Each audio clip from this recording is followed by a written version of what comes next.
Good morning, my dear students. Okay, this class questions are very important for the point of exam. Okay, so this is frequently asked in the examination. Okay, write the stress strain relationship or what is meant by convergence criteria, and I write a note on convergence criteria. Okay, this is the most important question. Today I am going to derive the stress strain relationship. Okay, and one more is I will tell you about what you mean by convergence criteria. So in the FEM. Okay. So here look at, before solving the definition that stress strain, we have to understand what do you mean by modulus of elasticity, Hooke's law, and Poisson ratio, and Young modulus or elastic modulus. Okay, that is E. So that is what material property in the FEM in the ANSYS tool. Okay, so here what do you mean by modulus of elasticity? Nothing but what it is defined as the slope of a stress strain curve in the elastic region. Okay, so that we are going to take this, that Young modulus of x is equal to sigma x divided by strain x. Okay, that is Young modulus stress, and the change, that is a deformation. Okay, that is a strain, that is dou u by dou x. Okay, this is what called, we are going to call as modulus of elasticity. This is very important to solve this equation stress strain. Okay, by after getting all the final equation, we are going to use this equation to substitute. We are going to get the stress strain relationship. Okay, so this is for the what, this is the elastic region. Okay, so what do you mean by elastic body? If you apply a force for the particular body, it will stretch. Okay, it will stretch along the length. Okay, if you remove the force, means again it will go original position. That such type of element we are going to call as what, elastic body. Okay, so this, remember, you have to remember this equation, that is Young modulus, that is what, modulus of elasticity is equal to E is equal to sigma stress the whole divided by strain x. Okay, second one is the Hooke's law. Okay, what do you mean by Hooke's law? So the relationship between the stress and strain as defined by the Hooke's law. Okay, that is which is independent for the time and loading. Okay, it will be independent, it will be independent about the what time and loading is to. Okay, that means what, Hooke's law state that the strain of the material is proportional to the applied stresses. Okay, within the elastic limit for the given material is called as Hooke's law. Okay, you have to remember this definition also. Okay, and Poisson ratio is nothing but what, it is defined as the ratio of the change in the width of the material, okay, to the change in its length per unit length. Okay, that which gives the strain, that is called as what, Poisson ratio. Okay, it is denoted by gamma in this derivation. Okay, so finally the Young modulus, that is the material property, how to define in the given what question, that is okay, so it essence that what, it is essential what, it the stiffness of the material. Okay, okay, in other words, it shows, or it is shows easily to beyond or stretch. Okay, to more exact. Okay, that is the physical and numerical values are worked out like this. Okay, that is Young modulus is equal to stress by strain. Okay, so just to understand that Young modulus, it is a constant term. Okay, which will be feed into the given problem. Okay, so that is what the Young modulus, it is denoted by capital E. Okay, so E is equal to Young modulus. Okay, what is it, is a what, it is the essential of the stiffness of the material. This is required for the stiffness of the material. What is the Young modulus of that particular material? Okay, and if you want to say other definition, means how easily to be it is bended or stretched. Okay, that is it, how you are going to bend the given bar or beam, or how you are going to stretch it. Okay, to become more exact of that particular problem. Okay, so the relation between the Young modulus is going to be what, the stress is equal to strain. Okay, so this is what the first one and second last one is what, same. Okay, so now you are move on to the equation, that is what, in examination they may ask you derive strain stress relationship or derive stress strain relationship. Okay, so here these are very important. Let us consider a 3D object. Okay, so take a cube or body element. Okay, in that there will be three stresses will be acting on that particular problem. Okay, so that is what the general stress strain relationship for a homogeneous isotropic linear elastic material subjected to a 3D general deformation. Okay, 3D object we are going to consider. So let it a cubic. Okay, here in that 3D element, three forces will be there, that is three stresses will act on that particular element. Okay, that is sigma x along x direction, sigma y along y direction, and sigma z along z direction. Okay, so normal strain are given by, for that particular plane is strain along x is equal to 1 by E of sigma x minus, this is the Poisson ratio, and into sigma y minus sigma z bracket close. Okay, okay, so which gives what, the strain for the x direction, you give equation number 1. Similarly in the y direction, just to replace a y, that's it. Okay, so wherever sigma x is there, sigma y. Okay, wherever y is there, z and x. Okay, sigma x means it is y z, and sigma y nothing but z x. Okay, and sigma z is equal to x y, that is the upcoming strain. Okay, so write the normal, these are the normal three strains acting in the 3D element. Okay, similarly shear strain. Okay, that is in between the two plane. Okay, if you x and y, if you consider plane, then shear strain, okay, is equal to what, gamma xy, gamma yz, and gamma zx. Okay, for the shear strain we are going to call as what, 2 1 plus Poisson ratio whole divided by E, that is shear stress tau xy 2 1 plus v whole divided by e tau yz and 2 1 plus v whole divided by e is equal to tau zx. Okay, so that can be modified by, this can be modified, going to consider as g, that is half of, that is tau xy by g, tau xyz by g and tau zx by dv. Okay, give equation number 4 5 6. Okay, here if you, I forgot to put here 3D object, or that is 3D diagram. Okay, if you applied here 3D object, means you are going to write all these three equations. Okay, just you replace sigma x is equal to sigma x yz. Okay, so this we are going to derive the equations what along the strain direction, strain component, normal strains, these are the normal strain, these are the shear strain between the two plane, this is along the directions. Okay, so along the stress direction. Okay, like that you have to draw the similarly normal stress and shear stress. Okay, in the next question, so similarly we have to obtain the shear normal stresses and the shear stresses. Okay, so normal stress along the x direction we are going to call as E, that is the Young modulus E divided by 1 plus Poisson ratio 1 minus 2v. Okay, and bracket 1 minus v epsilon naught x, that is the strain,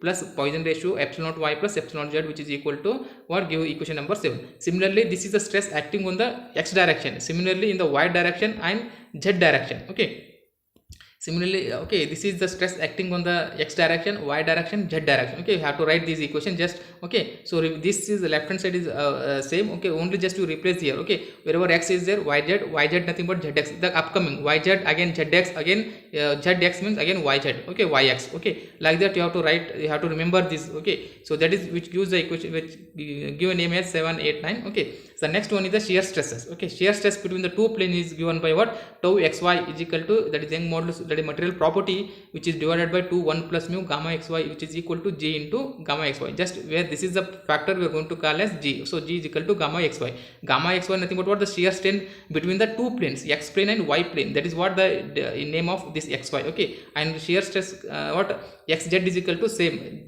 g of gamma xz. Xz nothing but what, the strain produced between the shear stress produced between the two plane, that is x and z. Okay, so now formally tau xy is equal to E is equal to 1 to 1 plus mu gamma xy, which is equal to g gamma xy. Okay, so here give equation number 10 11 12. You have to, I will repeat again, so you have to write the normal strain, shear strain, normal stresses and shear stresses, 9 total 12 equations. Okay, we know that the relationship between g is equal to E whole divided by 1 2 plus 1 plus v. Okay, that is the Poisson ratio. Okay, so we know that the stress strain relationship for easily can be expressed in the form of matrix. Okay, those we are going to write in the matrix form, that is d, where d is equal to what, sigma x sigma y sigma z tau xy tau yz tau xz. Okay, transpose of that. Okay, so where d is equal to, here I wrote, that is d is equal to transpose, means you have to write here these stresses. Okay, this is a common, E is equal to 1 plus Poisson ratio 1 minus 2 mu. So this is what the you are going to get the stress strain for the relationship between the 3D elastic body, that is 1 minus mu,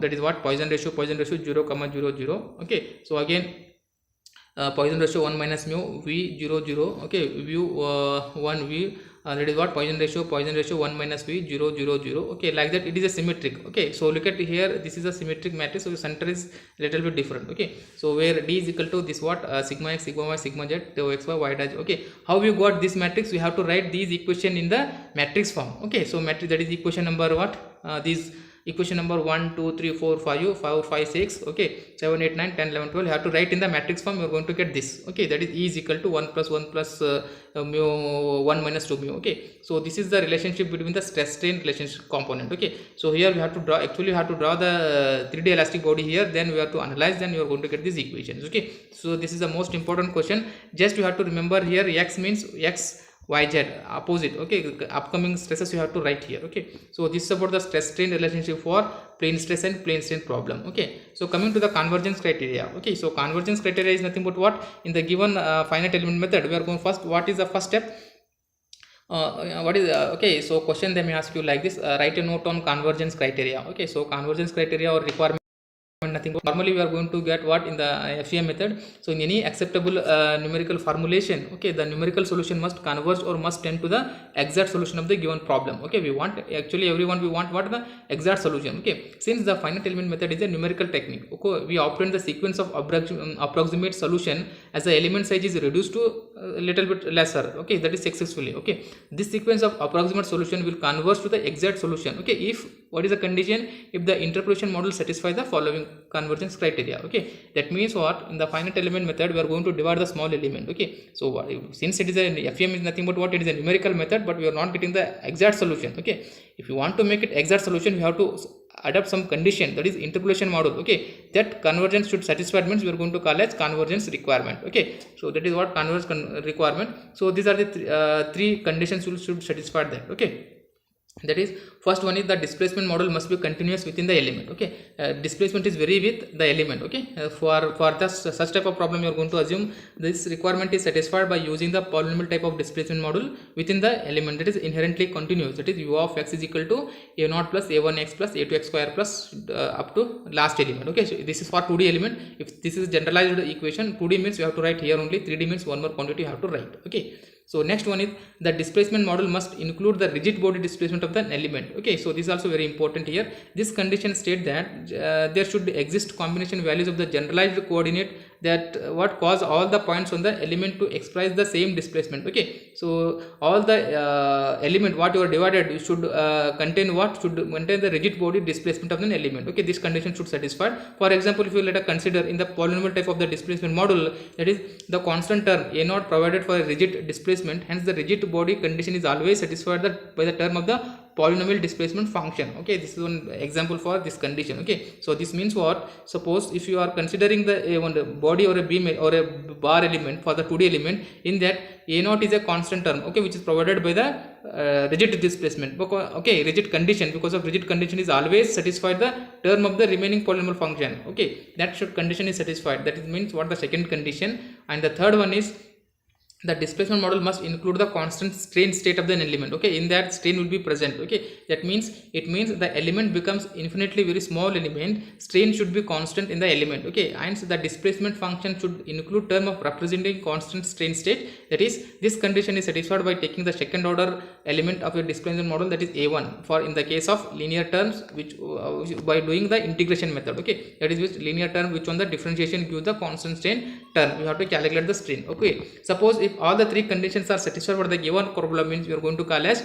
convergence criteria. Suppose only the 1 and 2 conditions are satisfied, means we are going to call as it is not a completeness conditions. Okay, so this is about the convergence criteria. So just to understand that convergence criteria nothing but what, if you want to exact solution, means you have to some conditions should satisfied. Okay, what are those conditions? These three conditions should satisfied, means then we are going to call as convergence requirement, then we are going to get the exact solution. Okay, so that is the meaning of this convergence criteria. Okay, so here stress strain relationship you have to understand, we have to draw here one diagram. Okay, according to diagram you have to derive this equation, that is in the 3D object, normal strain, shear strain, normal stress, shear stress. Okay, those equation you have to write in the matrix form, you are going to get this equation. Okay, this equation is called as stress strain relationship for 3D body. Okay, so this is most important question in examination. Frequently they are asking, write the stress strain relationship for the given plane. Okay, so this is about what the this what stress strain relationship on convergence criteria. Okay, I hope you understand this. Okay, thank you.